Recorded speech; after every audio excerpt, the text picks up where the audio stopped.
Бзира шумас хатырз ку аюзша яха пснужла рейзера парламента куцарала яха рабхезакна халат шажот и ткало по губ конституция реформа конституция хтачку алагала рытера зухан аусура халагот. Рабочая группа, как вы увидели, состоит из представителей практически всех ветвей власти. В рабочей группе присутствуют и представлены основные политические представители основных политических партий, движений нашей страны.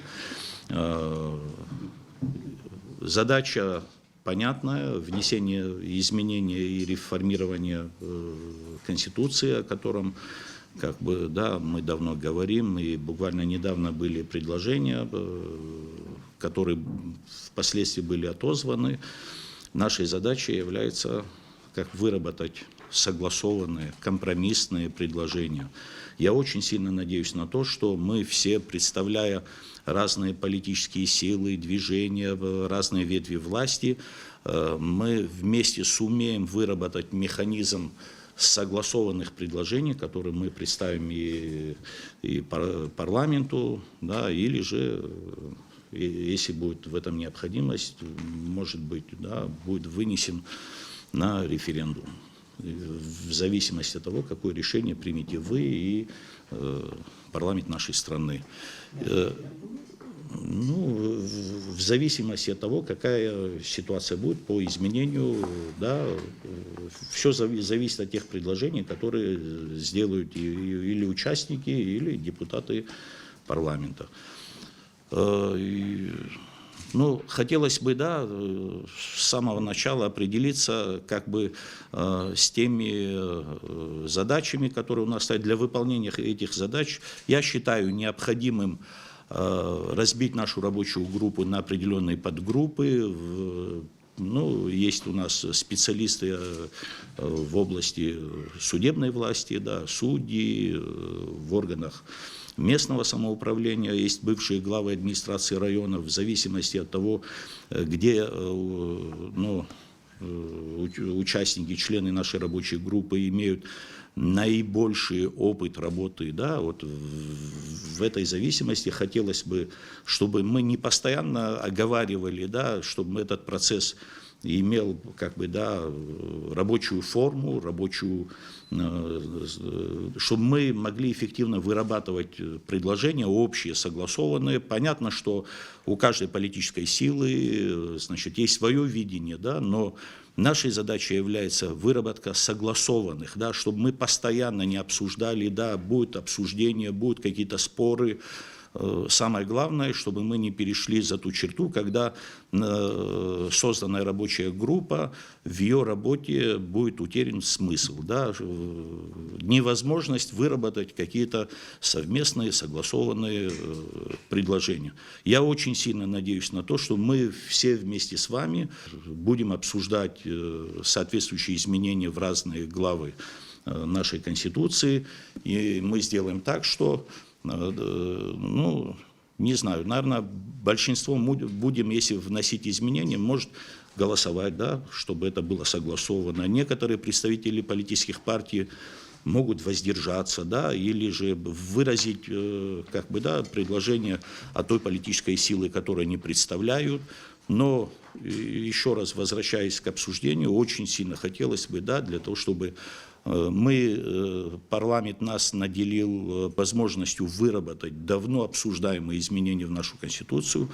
И нам бы очень сильно хотелось, мне лично, и я знаю вам всем, чтобы мы выработали согласованные, сбалансированные, не приверженные к определенной политической ситуации, конъюнктуре предложения. Если вы конкретно не собираетесь взяться лично, как председатель этой комиссии, Талут Витальевич, я вижу из тех депутатов, кто здесь есть, можно все что угодно здесь придумать, это ничего не будет работать, если вы в парламенте не рассмотрите. Если это будет так же валяться, как то, что было, ничего не будет. Это первое. Второе, по поводу референдума. Я не знаю, это здесь свои мнения у всех будут. Я думаю, что смысла выносить на референдум, что бы мы здесь не приняли, на мой взгляд, не будет. Есть смысл всех остальных бывших, те комиссии, которые были, они подразумевали достаточно легкие изменения вносить в Конституцию, наполнить ее. Вот последний проект, кстати, я бы вам предложил, я считаю, что очень правильно взять этот проект, который был, и начать с чего-то, хотя бы с него начать. Если что-то там нравится, оставить, что-то не нравится, убрать. Я не имею в виду тот, который прислали к вам сюда, в парламент, на рассмотрение, а тот, который в свое время как проект, вот, там, здесь, знаете, я думаю, проект, который комиссия в свое время президентская разработала. Вот с этого можно начать, и оттуда уже что-то оставлять, что-то убирать. Но на референдум, если это вызовет, на мой взгляд, много вопросов, референдум может вообще не пройти, с какими идеями он не был, и вызвать как бы политические, я извиняюсь, потрясения. Может быть, есть смысл наполнить вот то, что есть сейчас в Конституции, то есть придать больше функций парламента в плане изменений в отношении того, что парламент имел возможности принимать прямое участие в формировании правительства, и президентская власть, какая есть у нас, остается, но это уже немножко будет с определенными функциями передано парламент достаточно серьезно. Назначение министров, дебаты этих министров с парламентом, где они будут защищать те вопросы, которые они собираются. И возможность парламента иметь отправить в отставку правительство в любое время, или отдельного министра. Не так, как у нас в законе, что это можно сделать, но без президента нельзя. Я думаю, вот можно легко начать. Не так вот сейчас что-то перешерстить, а вот поднять функции возможности парламента, уменьшить функции президента, чтобы президент согласовывал вопросы назначения правительства через парламент. Некое двойной такой контроль. Я бы, наверное, не именно с тем, чтобы убирать должность премьер-министра, но в остальном вот те вопросы, которые вы озвучили, то, что касается назначения министров, на мой взгляд, это очень нужная вещь. Я бы еще, правда, туда и добавил бы еще, чтобы у нас были функции контроля над генеральным прокурором. Да, мне кажется, тоже очень важно, потому что у нас почему-то многие думают, что они могут трактовать Конституцию, как они считают, а не Конституционный суд, например. То есть нужно внести ряд поправок, которые позволят нам, наверное, не общую конструкцию менять, а устанавливать какие-то правила в тех ситуациях, которые пока еще недостаточно проработаны для того, чтобы Конституция работала у нас лучше. Я бы хотел предложить самой группе начать с обсуждения конкретных изменений, начать с вопроса обсуждения формы реализации того законодательства, которое у нас, очевидно, может быть на руках. Почему я об этом говорю? Попытки изменения конституционного законодательства были неоднократные, но никогда ни к чему не приводили. В том числе были общественные инициативы, как Алхаз Хагушев вместе с группой, значит, вы знаете судьбу этого проекта. Были внутренние при нас, в нашем созыве, Батал Иванович не даст соврать, за подписью 22 депутатов была инициатива, в том числе законодательство прорабатывалось вместе с судьями, достаточно проработанное, которое никуда не пошло. В том числе комиссия при президенте, которая долгое время работала. Мы с ней встречались, и вы не поверите, помимо острых вопросов, да, конфронтационных, есть абсолютно бесконфронтационные вещи, где люди, комиссия выработала, ну, вот в 3-4 главе достаточно хорошие решения, которые, мне кажется, с которыми никто спорить не будет. И в этой части нам надо найти решение к реализации этих вопросов. Мы, как я это вижу, мы сейчас до июня месяца будем работать, и даже бы, если мы не спорили, собрали воедино все предложения, составили единый документ. Готовы ли депутаты будут потом в процессе выработать наши решения, согласовать, одобрить и отправить в Конституционный суд? Это раз момент. Второй момент. Не знаю, как это будет звучать из моих уст, но мне кажется, институт Конституционного суда в достаточной степени является преградой для реализации такого рода законодательства. Потому что во многом оно, я сейчас даже без объяснений, вы, наверное, поймете, достаточно сопряжено с исполнительной властью в части назначения, отстранения от должности. Поэтому в целом они всегда будут принимать сторону исполнительной власти, которая там хочет, не хочет изменений. Вот в чем была инициатива, тут недавняя, в том числе и моя инициатива, о том, чтобы отложить выборы на какое-то время, на полгода хотя бы, чтобы у нас была возможность без влияния исполнительной власти вот это законодательство применить и реализации. Поэтому я предлагаю начать с обсуждения формы реализации этого законодательства. Опять же, значит, Беслан говорит, что в прошлый раз на заседании говорил, что он не видит другой формы, кроме референдума. Я с Баталом Ивановичем в этой части согласен. Я не вижу форму референдума. Референдум требует изменения только, по-моему, в 6 и в 7 главе. Во всех остальных частях депутаты вправе принять. Еще один момент, который я хотел бы отметить. Господа, чтобы это вот в части реализации, мне кажется, к группе должны быть привлечены не 2 депутата, а все депутаты. И мы на каждом этапе должны согласовывать, господа, придите каждое заседание, там, позвать их, потому что мы можем в какой-то момент выработать между собой решение, вынести его на парламент, парламент его отклонить, и мы там закончили. Практически, кроме инициатив, которые присылает президент, обратите внимание, в практике Конституционного суда не существует, что они одобрили какие-то другие депутатские, общественные, любые проекты изменений, которые предлагают им. Только те, что приносит исполнительная власть. И, возможно, было бы правильно, я не знаю, насколько это законодательно, возможно, им запрещено, чтобы мы даже на этом этапе проекта попробовали консультироваться с ними, если это возможно. Мы должны давать, да, вот свои предложения на предмет соответствия Конституции. Если мы вносим изменения в Конституцию, какой предмет соответствия этой Конституции? Вот эта история, она не понятна. У меня, Беслан, один к вам вопрос. Один к вам вопрос. И в том числе к юристам. Всего один вопрос. По логике мы даем проект любого конституционного изменения в начале, перед тем, как депутаты будут обсуждать. Но в ходе обсуждения, предположим, Конституционный суд одобрил, отправил. В ходе обсуждения, переработки депутатами он может существенно измениться. И вот в этой связи к юристам вопрос.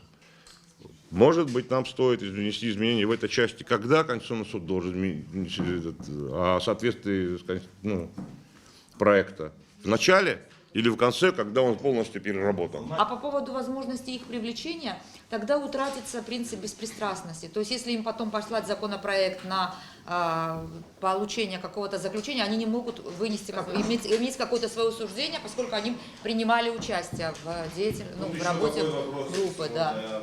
То есть это без них придется однозначно. Либо отвод. Если ты поправку вносишь, надо же, чтобы поправка, это все-таки в Конституцию, чтобы ее поправка тоже... может быть существенной. Я про это и говорил. Когда они должны дать? В начале или в конце? В начале. Тогда получается, мы треть законодательства, которое им представляли, переработали. Это не тот закон вообще. Нет, просто здесь надо изменить вот что. Нужно, чтобы и каждую поправку они тоже отдельно уже изучали. Хочется, чтобы мы в конце-то концов закончили, да, вот и на какой-то определенный политический этап в будущем, там 10, 15, 20 лет, те изменения, которые мы с вами вместе все выработаем, сделаем, оно сможет стабилизировать политическую обстановку на ближайшие там, да, много лет. Вопрос стал, да, нужно ли судьи Конституционного суда привлекать в работу или не нужно. Я хочу, чтобы присутствующие дали оценку, могут ли судьи вообще входить в комиссию. Объясню почему. У меня нет ответа на этот вопрос, но чтобы потом не возникал вопрос, ну как там судьи участвовали. Вы знаете, что судьи не имеют права, да, в политике участвовать, не поддерживать, не против кого-то и так далее. Смотря что меняется. Вот могут ли судьи участвовать, если речь идет о реформировании политической системы страны? Почему я это говорю? Судьи Конституционного суда, конечно, не могут участвовать, вот Алмаз правильно сказал, но мы тоже судьи, мы не Конституционный суд, но мы представители судебной власти. Насколько вот это правильно, я еще раз говорю, у меня ответа на этот вопрос нет, я вот сомневаюсь, я хочу, чтобы коллеги вот присутствующие дали этому оценку. Почему я... В том числе и судебных, без, как бы, без Секунду, дайте я доскажу, вы сейчас поймете, что я имею в виду.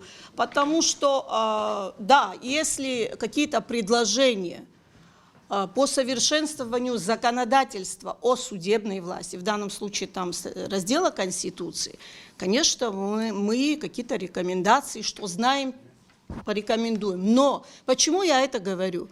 Было обращение, которое подписали до этого, да, вот наши коллеги тоже некоторые подписали с просьбой о реформировании политической системы, общества и так далее. Много было вопросов, многие спрашивали и говорили, почему судьи это подписывают, чтобы вот этот вопрос потом не встал. Нам предписано быть политически нейтральными. Раз присутствуют в работе представители различных политических партий, и это преподносится обществу, что идет реформирование политической системы. А ведь так же говорят, вы же средства массовой информации слушаете, что потом не получилось, что вот комиссия поработала, оказывается, там судьи, и сами судьи не знали, и что потом вот это все на смарку где пошло. Вот решите сначала вопрос, вот Даут Витальевич сейчас расшифрует. Наш кодекс судейской этики говорит, вот обычная фраза, что судьи должны быть политически нейтральны, они не должны ни в каких участвовать, а рассматривать дело как. Но российский кодекс судейской этики, там прямо оговорено, там написано, что судьи могут участвовать в рабочих группах по совершенствованию законодательства о судебной власти. Судьи арбитражного суда, общей юрисдикции судов имеют право. Что касается судей Конституционного суда, я все-таки считаю, что, наверное, их нельзя привлекать, прежде всего, потому что может возникнуть конфликт интересов. Ну, и не привлечены, я говорю, да, раз озвучивали. Будет все-таки конфликт интересов, мне кажется, когда они участвуют здесь, и потом документ приходит им. Мне кажется, этого делать не нужно. А насчет того, что участвовать в политической деятельности, я совершенно не считаю это вообще именно политической деятельностью. На мой взгляд, абсолютно без проблем судьи общей юрисдикции. Это мое мнение. Стоит четко определить, может даже в виде некого документа письменного о том, как принимаются решения, каков в том числе масштаб вопросов, то есть 2 главы, 3 главы, все остальные, кроме 1-2 главы, может вообще все глав 10 и прочее. Это момент тоже важный, чтобы четко была понятна задача и рамки этой комиссии. Мне кажется, это вопрос, который важен для всех. Что будет по итогам? Это будет текст концепции, изложенный простым языком, или это будет уже законопроект? Если как принимается итоговое решение по итоговой модели комиссии, голосованием, либо будут разные варианты. Этот момент тоже важно понять. И самый момент краеугольный, что будет выноситься, и будет ли вообще выноситься то, что делает комиссия. Это будет решать кто? Депутаты, либо они обязаны вынести, а потом уже может отклонить. Вот эти моменты, которые важно будет заранее, чтобы все участники комиссии понимали, что будет с трудом этой комиссии, с этими наработками, с этими моделями. Вот. И мне кажется, что уже есть некий дискурс из прошлого времени о том, что есть разные модели, разные комиссии и разные наработки. Для того, чтобы, скажем так, сжать время погружения в эту сферу, возможно, стоит сделать отдельное совещание, отдельную встречу, посвященную, когда каждая из известных нам групп озвучит, представит, и тогда все участники в равной степени будут с этим ознакомлены. Отчасти презентация, вопросы, ответы. Это сокращает время работы в погружении минимум на 2-3 месяца. Тогда уже все знают примерно, что прошли, от чего отказались, к чему пришли. По поводу участия судей. Это интересный момент, потому что за этим столом много юристов, но есть и обычные, так скажем, люди тоже. Если все отдавать на откуп юристам, то, конечно, это тоже опасная ситуация. Вот. Я могу сказать следующее. Что касается политики, политики рознь. Если вы под политикой имеете в виду борьбу за власть, это одна история. А все остальное, социальная политика, я всю жизнь занимаюсь социальной политикой, но я не борюсь за власть, понимаете. Если мы говорим про судейское сообщество, вы меня извините, но мы провели там реформу, там много чего сделано, но мы не видим судейское сообщество как субъекта. А вот такое участие в таких комиссиях, я надеюсь, подвигнет этих людей стать, наконец, субъектом. Не бороться за власть, вы ведь власти. Вы должны показать нашей стране, все судьи здесь присутствующие, что вы субъектны. Я поддержу и Батала Ивановича, Олега, и коллег. Надо на самом деле определиться с объемом работы. Мы работали, вы знаете, мы присутствующие, часть здесь работали в комиссии, которую создал предыдущий президент, да, экс-президент, и мы наработали вот определенный текст, и, ну, у нас есть определенное мнение о том, насколько наш именно текст был представлен в Конституционную комиссию, но Баталов Иванович совершенно верно сказал, что вот тот текст, который вышел из нашей комиссии, можно и тот, в принципе, текст, который попал в Конституционный суд, тоже рассмотреть. Это тоже вариант, это официальный документ, поступивший от президента. Есть, собственно, и наш проект. Есть концепции моих коллег, они тоже об этом скажут. Мне кажется, что надо рассмотреть, есть и варианты, проекты, которые поступали во время работы нашей комиссии. Был проект, но, к сожалению, он поступил к нам довольно поздно. Комиссия уже практически завершала работу, и это был большой объемный документ, но тем не менее он сформулирован. Мне кажется, что нам тоже необходимо вот такие публичные проекты, которые были подготовлены, их рассмотреть, принять во внимание. Действительно, нам нужны вот эти короткие какие-то презентации, когда объяснят. Очень важна преемственность, потому что вот когда мы готовили наш проект в Конституционной комиссии, мы учитывали ту работу, которая была проделана до этого. То есть комиссия, которая была создана при Сергее Васильевиче Багапш, в рабочую группу этой комиссии тоже я входил. Какие-то вещи мы перенесли в проект, который уже был создан при президенте Бжане. Вот. То есть это все не должно куда-то пропасть, исчезнуть, мы должны дать этому оценку. И есть еще один момент, поскольку мы говорим о разделении на подгруппы, то очень важный момент, мы каждый по-своему представляем себе модель вот этой вот системы власти, она у нас может быть у каждого какая-то своя. То есть это может быть, если мы, на каком этапе мы можем разделиться на эти группы, то есть работа в группах затем может быть просто не согласована, да, друг с другом, потому что, ну, вот в группе сложилось одно представление, да, они как бы видят одну модель, а это вот такая целостная вещь, которую потом нам сложно будет соединить воедино.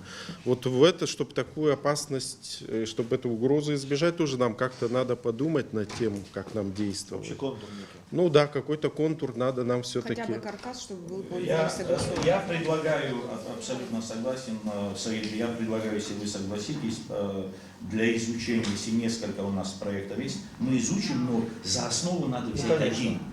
Чтобы легче Да, было чтобы работать. легче. Если люди, политические силы и их представители, которые участвуют в согласованном, да, в выработке согласованных решений, и они здесь согласились, мне очень сильно хотелось бы, чтобы они нас поддержали при дальнейшем обсуждении, чтобы те наши предложения, чтобы их не постигла бы та же участь, что и предшествующие документы. Да? Работа должна быть завершена.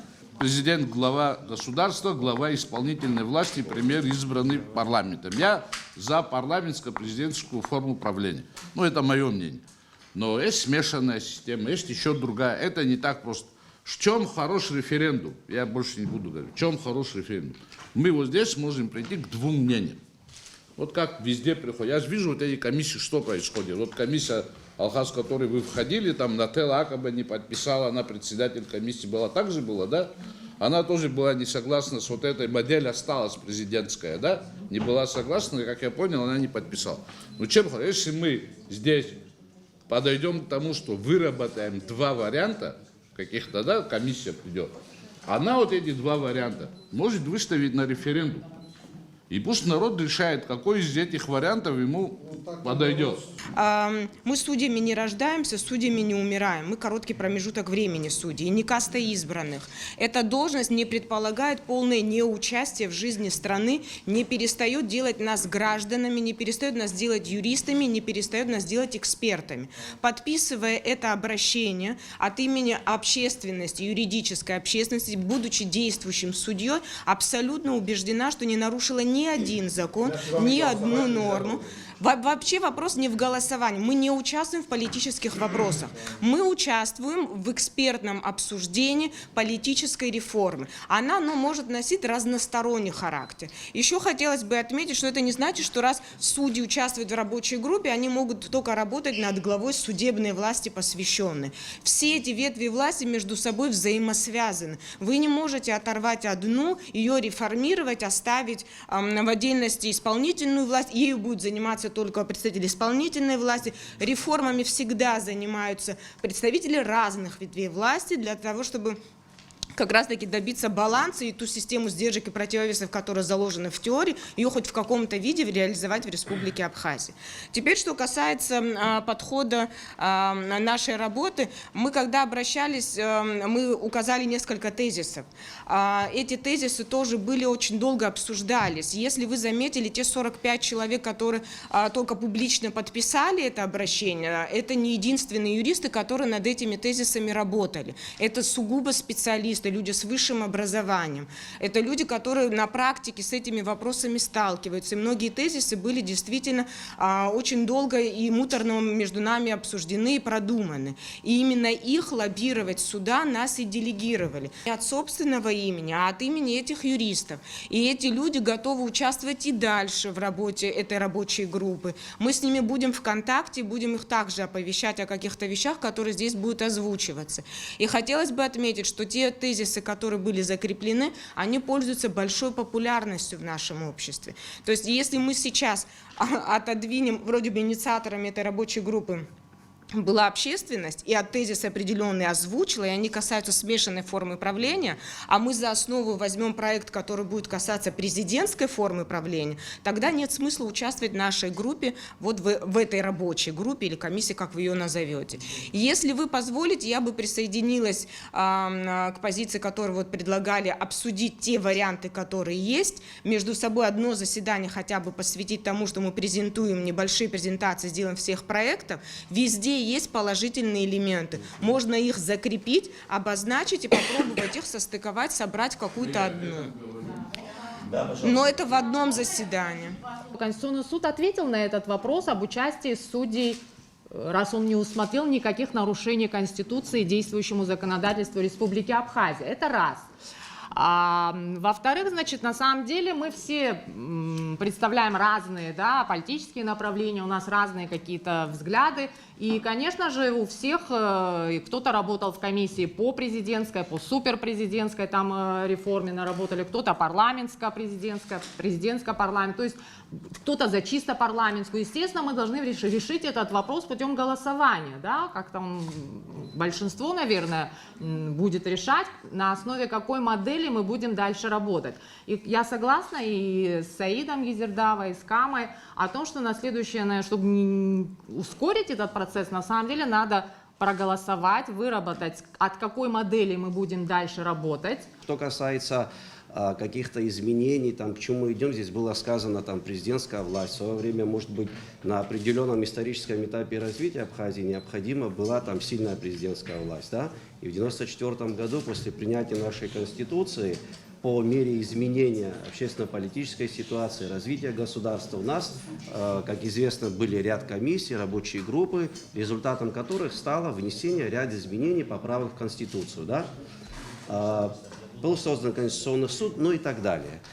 Тем самым у нас выстраивалась модель, при котором укреплялась судебная ветвь власти. И когда мы говорим о том, чтобы назначались там министры, то есть, по сути, формировалось правительство с согласия парламента, это как раз говорит о той классической форме взаимодействия ветвей власти. Но ведь главная суть не в том, чтобы такое взаимодействие было, что называется, по вертикали, но еще и по горизонтали между ветвями власти должно быть это взаимодействие. Для этого, конечно, ряд изменений в главу исполнительной власти необходимо будет внести. У нас сегодня, по сути, как бы ни говорили мы о крепкой президентской власти, ничего не сказано, а если сказано, то очень мало о кабинете министров. Всего лишь сказано о том, что формирует кабинет министров президент, да? Он ему подотчетен. Он руководит. Руководит, да. Формирует, руководит. То есть здесь о чем речь идет? О том, что коллегиальный орган, да, об этом сказано в отраслевом специальном законе, но статус этот не определен в Конституции. Тем самым ряд тех поправок, которые будут направлены на взаимодействие ветвей власти, считаю, что необходимо. Первое, уже озвучивалось много раз, это назначение министров согласия парламента, но в то же время и отчет правительства перед парламентом. К какой форме мы выйдем, президентской, к смешанной, парламентско-президентской, это будет результаты совместной работы уже. Поэтому много говорить об этом больше не буду. И слава Богу, у нас сегодня есть Конституционный суд, в полномочиях которого одним из полномочий является это разрешение споров о компетенции, когда это имеет место. И это уже большой плюс и шаг, который мы можем использовать и закрепить дальше, как бы насыщая функционалом те органы власти, которые у нас сегодня обозначены в Конституции. Мы должны разработать закон о порядке внесения поправок. И параллельно у нас должна работа вестись. Послезавтра в 14 часов у нас заседание рабочей группы. Первый вопрос, значит, утверждение регламента и презентация наших предложений.